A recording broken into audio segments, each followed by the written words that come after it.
Good morning. നമുക്കറിയാം നിലപാട് കടുപ്പിച്ച് Trump കട്ടായം കെട്ടി നിൽക്കുകയായിരുന്നു. പക്ഷേ ഇപ്പോൾ ഒരു മഞ്ഞുരുകലിന്റെ പാതയിലാണെന്ന് കഴിഞ്ഞ 2-3 ദിവസങ്ങളായുള്ള അദ്ദേഹത്തിന്റെ പ്രതികരണങ്ങൾ, ട്രൂത്ത് സോഷ്യലിലെ പ്രതികരണങ്ങളൊക്കെ കാണുമ്പോൾ നമുക്ക് തോന്നുന്നുണ്ട്. അതായത് വീണ്ടും പറയുന്നു ഇന്ത്യ തൻ്റെ അടുത്ത സുഹൃത്താണെന്നൊക്കെ പറയുന്നുണ്ട്. പക്ഷേ ഇപ്പോൾ ഏറ്റവും ഒടുവിലായി വന്നിട്ടുള്ള പ്രതികരണം നോക്കുമ്പോൾ ഈ ഇരട്ടത്തീരുവയുമായി ബന്ധപ്പെട്ട വിഷയമാണ് ഇരു രാജ്യങ്ങളുടെയും ഭിന്നതയ്ക്ക് ഇടയാക്കിയത് എന്ന് തുറന്ന് സമ്മതിക്കുകയാണ്.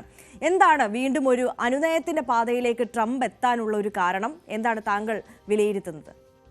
ആദ്യമായിട്ടാണ് ഈ പ്രതിസന്ധി തുടങ്ങിയ ടാരിഫ് യുദ്ധം തുടങ്ങിയതിനു ശേഷം ആദ്യമായിട്ടാണ് ട്രംപിന്റെ ഭാഗത്തു നിന്ന് ഇങ്ങനെ ഒരു ഓപ്പൺ അഡ്മിഷൻ ഉണ്ടാകുന്നത്. ഒരു പശ്ചാത്താപത്തിന്റെയും ഒരു വലിയ ഒരു ഞെട്ടലിന്റെയും ഒക്കെ ഒരു ഫീല് ട്രംപ് പരസ്യമായി പ്രഖ്യാപിക്കുകയാണ്. ഇന്ത്യയുമായി ഇടയേണ്ട കാര്യമില്ലായിരുന്നു എന്ന മട്ടിലുള്ള ഒരു പ്രസ്താവനയാണ്.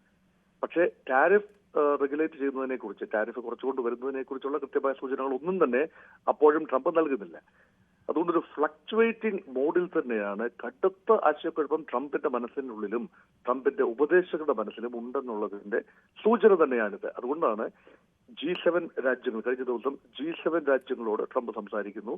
G7 രാജ്യങ്ങൾ നിലവിലുള്ള ടാരിഫിനേക്കാൾ കൂട്ടി ഏതാണ്ട് 100% ടാരിഫ് ഇന്ത്യക്കെതിരെ കൊണ്ടുവരണം എന്ന ആഗ്രഹം ട്രംപ് പ്രകടിപ്പിക്കുന്നു. G7 അതിനോട് പൂർണ്ണമായി അനുരൂപമായിട്ടല്ല പ്രതികരിച്ചതെങ്കിൽ പോലും അതിന് തലേ ദിവസം ഇന്ത്യയുമായി വലിയ ചങ്ങാത്തം ആഗ്രഹിക്കുന്നു എന്നും രണ്ടും ഡെമോക്രസീസാണെന്നും ട്രംപും മോദിയും തമ്മിലുള്ള ബന്ധത്തെക്കുറിച്ച് പ്രകീർത്തിച്ചുകൊണ്ടും സംസാരിക്കുന്നു.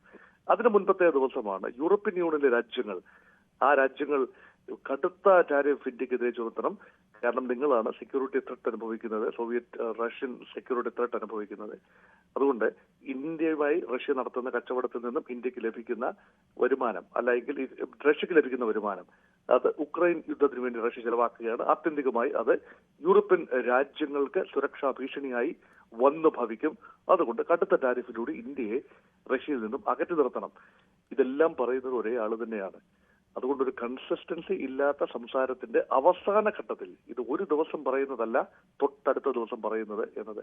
അതുകൊണ്ട് അതിൽ നിന്നും കൂടുതലായി ഒന്നും തന്നെ വായിച്ചെടുക്കേണ്ടതില്ല. പക്ഷേ ഇവിടെ പ്രത്യേകത, ഇന്നത്തെ ഇപ്പോൾ വന്ന വാർത്തയുടെ ഒരു പ്രത്യേകത എന്ന് പറയുന്നത്, ഇത് ഒരു നഷ്ടക്കച്ചവടമായി പോകുന്നു അമേരിക്കയ്ക്ക്. അല്ല എങ്കിൽ കടുത്ത ഭിന്നത, ഇന്ത്യയുമായി ഒരു ഭിന്നത, ഒരിക്കലും ഉണ്ടാവരുതാത്ത ഒരു ഭിന്നത ഈ ടാരിഫ് പ്രഖ്യാപനം വഴി ഉണ്ടായി എന്ന് ട്രംപ് സമ്മതിച്ചിരിക്കുന്നു. അങ്ങനെയെങ്കിൽ അതിനുള്ള പരിഹാര മാർഗങ്ങൾ ഉണ്ടാകണമല്ലോ. ടാരിഫിന്റെ ഭിന്നത ഉണ്ടെങ്കിൽ ഭിന്നത പരിഹരിക്കാനുള്ള ഏകമാർഗം, ഏറ്റവും പ്രധാന മാർഗം ടാരിഫ് കുറച്ചുകൊണ്ടുവരിക എന്നത് മാത്രമാണ്. ആ ഒരു സെൻസിൽ നോക്കുമ്പോൾ ചെറിയ ശുഭാപ്തി വിശ്വാസത്തിനുള്ള സ്കോപ്പ് കാണുന്നതുകൊണ്ട്. പക്ഷെ അതേസമയം തന്നെ താങ്കൾ ഇപ്പോൾ സൂചിപ്പിച്ചതുപോലെ തന്നെ നമ്മൾ എപ്പോഴും പറയാറുള്ളത് പോലെ തന്നെ ട്രംപാണ് ഇന്ന് പറയുന്നതല്ല നാളെ പറയുന്നത്. ഇന്നിപ്പോൾ അനുനയത്തിന്റെ പാതയിൽ നിന്ന് നമുക്ക് തോന്നിയെങ്കിൽ ഒരുപക്ഷെ നാളെ നടത്തുന്ന പ്രതികരണം അതിരൂക്ഷമായ വിമർശനം പോലെ ഒന്നായിരിക്കാം. അപ്പോൾ അതുകൊണ്ട് തന്നെ ഈ ഇരട്ടത്തീരുവ കാര്യത്തിൽ ഒരു പിന്നോട്ട് പോക്കുണ്ടാകും. ഈ തീരുവ ചുമത്തിയ നടപടി പിൻവലിക്കാനുള്ളൊരു സാധ്യത ഉണ്ടാകുമെന്ന് നമുക്ക് എത്രത്തോളം പ്രതീക്ഷിക്കണം? ഒരുപക്ഷെ ഈ ഫെഡറൽ കോടതിയിൽ നിന്നടക്കം രൂക്ഷമായ വിമർശനം നേരിട്ടൊരു സാഹചര്യമുണ്ട്. താങ്കൾ തന്നെ ഇപ്പോൾ സൂചിപ്പിച്ചതുപോലെ തന്നെ US പൗരന്മാരെ തന്നെ ഈ തീരുവ അതികഠിനമായി ബാധിക്കുന്ന ഒരു സാഹചര്യമുണ്ട്. അപ്പോൾ അതൊക്കെ പരിഗണിച്ചുകൊണ്ട് ഒരുപക്ഷെ എന്താ ഈ ഇരട്ടത്തീരുവ നടപ്പാക്കിയതിൽ നിന്ന് പിന്മാറാനുള്ള സാധ്യത അത് കൂടുതലാണോ, അതോ ഇപ്പോഴും നമുക്ക് ആ ഒരു നിഗമനത്തിലേക്ക് എത്താൻ കഴിയില്ല ഈ വാക്കുകളിൽ നിന്ന് എന്ന സ്ഥിതിയിലാണോ? അമേരിക്കയെ തിരുത്താൻ അമേരിക്കയുടെ നീതിന്യായ സംവിധാനങ്ങൾക്കും അമേരിക്കയിലെ പൊതുജന അഭിപ്രായത്തിനും മാത്രമേ കഴിയൂ. ചരിത്രപരമായി അങ്ങനെ തന്നെയാണ്.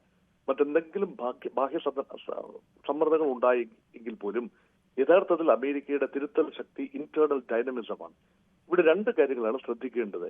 അധികം വൈകാതെ വരേണ്ട ഫെഡറൽ കോടതിയുടെ, സുപ്രീം കോടതി, അമേരിക്കൻ കോടതിയുടെ വിധിയാണ്. ടാരിഫിന്റെ നിയമവശങ്ങൾ പരിശോധിച്ച് അതൊരു കോൺഗ്രഷണൽ റൈറ്റിന് മേൽ പ്രസിഡന്റ് ആധിപത്യം സ്ഥാപിക്കുന്നു. അങ്ങനെയെങ്കിൽ അതിന്റെ ഒരു ചെക്സ് ആൻഡ് ബാലൻസസ്, അമേരിക്കയുടെ ഒരു നയമാണ് ചെക്സ് ആൻഡ് ബാലൻസസ്, അല്ലെങ്കിൽ ഒരു ഫെഡറലിസത്തിന്റെ, ഒരു ഫെഡറൽ വ്യവസ്ഥിതിയുടെ ആണിക്കല്ലാണ് ചെക്സ് ആൻഡ് ബാലൻസസ് എന്ന നയം.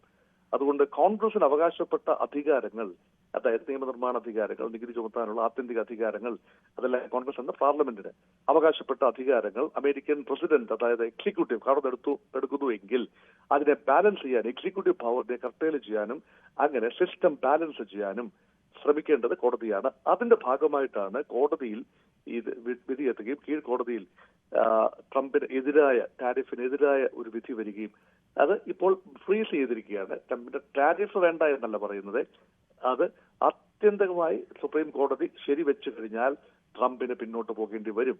ഇരട്ട തീരുവ, ഇരട്ട ചുങ്കം ഏർപ്പെടുത്തിയത് പിൻവലിക്കേണ്ടി വരും.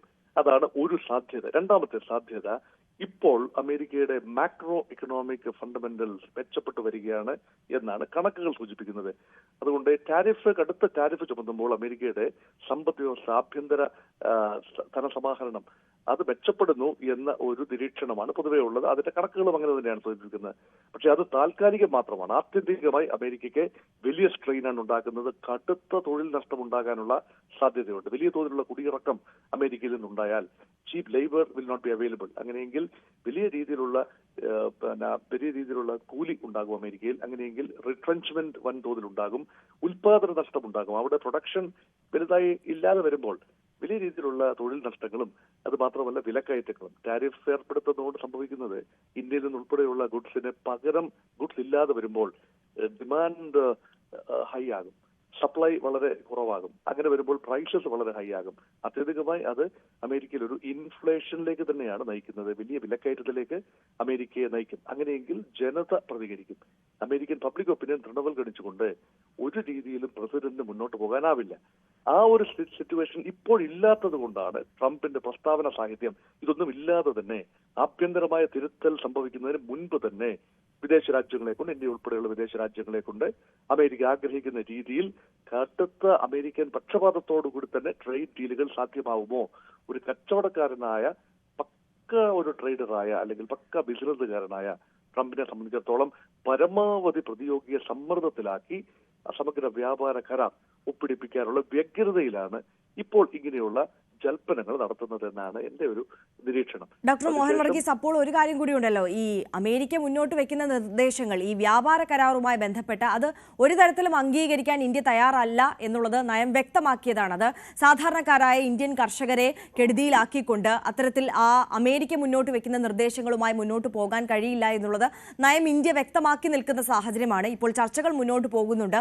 ഇന്ത്യൻ സംഘം ഉടനടി തന്നെ അമേരിക്കയിലേക്ക് ഈ വ്യാപാര കരാറുമായി ബന്ധപ്പെട്ട ചർച്ചയ്ക്കായി അവിടേക്ക് പോകുന്നുമുണ്ട്. അപ്പോൾ ആ നിർദ്ദേശങ്ങളിൽ നിന്ന്, ആ കടുത്ത നിർദ്ദേശങ്ങളിൽ നിന്ന് പിന്മാറാൻ അമേരിക്ക ഇനി തയ്യാറാകുമോ? അങ്ങനെ ഒരു അനുനയത്തിനുള്ള ഒരു നീക്കം കൂടി വഴി തെളിയുന്നുണ്ടോ?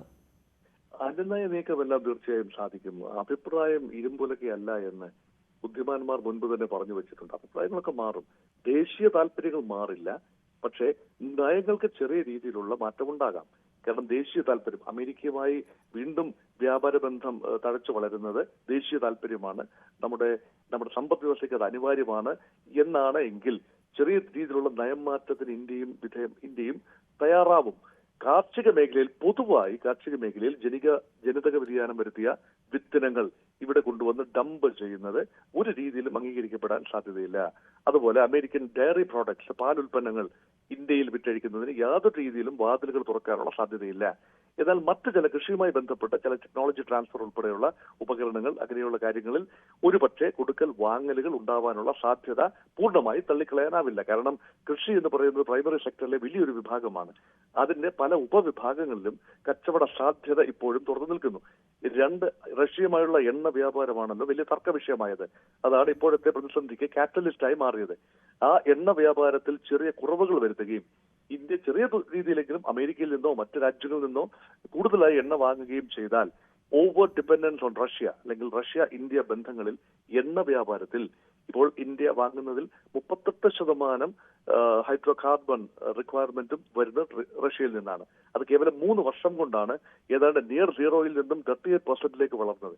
അത് ഘട്ടം ഘട്ടമായി കുറച്ചുകൊണ്ടുവന്ന് 20-15% നിജപ്പെടുത്തുകയും മറ്റ് രാജ്യങ്ങളിൽ നിന്നും കൂടുതൽ എണ്ണ വാങ്ങാൻ ഇന്ത്യ തയ്യാറാവുകയും ചെയ്താൽ ഒരു പക്ഷേ അമേരിക്കൻ പ്രസിഡന്റിന് അതൊരു ഫേസ് സേവിംഗ് ആയി എടുത്തുകൊണ്ട് വേണ്ട നീക്കുപോക്കുകൾ ചെയ്യാൻ സാധിക്കും. കാരണം ഏതെങ്കിലും രീതിയിലുള്ള നീക്കുപോക്കുകൾ ഇല്ലാതെ ഇന്ത്യ റഷ്യയിൽ നിന്നും തുടർച്ചയായി എണ്ണ വാങ്ങുകയും അതേപോലെ തന്നെ അമേരിക്കൻ ഉൽപ്പന്നങ്ങൾക്ക് കാർഷിക വിപണിയിൽ ഇന്ത്യയുടെ വിപണി ഒരു രീതിയിലും തുറന്നു കൊടുക്കാതിരിക്കുകയും ചെയ്താൽ അമേരിക്കയ്ക്കും ഒന്നും ചെയ്യാനാവാത്തൊരവസ്ഥയുണ്ടാകും. അതുകൊണ്ട് ഒരു ആഗ്രഹമുണ്ടെങ്കിൽ, ദേശീയ താല്പര്യമനുസരിച്ച് അമേരിക്കയുമായി റീനെഗോഷിയേറ്റ് ചെയ്യാനുള്ള കൃത്യമായ ആഗ്രഹമുണ്ട് എങ്കിൽ അതിനുള്ള സംവിധാനവുമുണ്ട്. തീർച്ചയായും അതിനുള്ള കളമൊരുക്കുന്നതിന്റെ ഭാഗമായിട്ടാണ് ട്രംപ് വില കയറ്റി പറയുന്നത് എന്ന് നിരീക്ഷിക്കാനാണ് പൊതുവെ താല്പര്യം. യെസ്, വളരെ നന്ദി ഡോക്ടർ മോഹൻ വർഗീസ് ഈ ഘട്ടത്തിൽ ഞങ്ങളോടൊപ്പം ചേർന്നതിനും പ്രതികരിച്ചതിനും. എന്തായാലും ഡോക്ടർ മോഹൻ വർഗീസ് സൂചിപ്പിച്ചതുപോലെ തന്നെ ഇന്ത്യക്ക് മേൽ ഈ ഇരട്ട തീരുവ പ്രഖ്യാപിച്ചത് വലിയ ഭിന്നതയ്ക്ക് ഇടയാക്കി എന്ന ഒരു തുറന്നു പറച്ചിൽ ട്രംപിന്റെ ഭാഗത്തു നിന്ന് വന്നത് വളരെ പോസിറ്റീവായി തന്നെ ഈ ഘട്ടത്തിൽ നമുക്ക് കാണേണ്ടതുണ്ട്. ഈ പിഴത്തീരുവ ചുമത്തിയ നടപടിയിൽ നിന്ന് പിന്നോട്ട് പോകുന്നതിനുള്ള അത്തരത്തിലൊരു പ്രഖ്യാപനം വരുന്നതിന് മുന്നോടിയായിട്ടുള്ള പ്രതികരണമാണോ എന്ന തരത്തിൽ നമുക്ക് നോക്കി കാണേണ്ടതുണ്ട്. അത്തരത്തിലൊരു പോസിറ്റിവിറ്റി മുന്നിലുണ്ട് എന്നതാണ് സാഹചര്യം.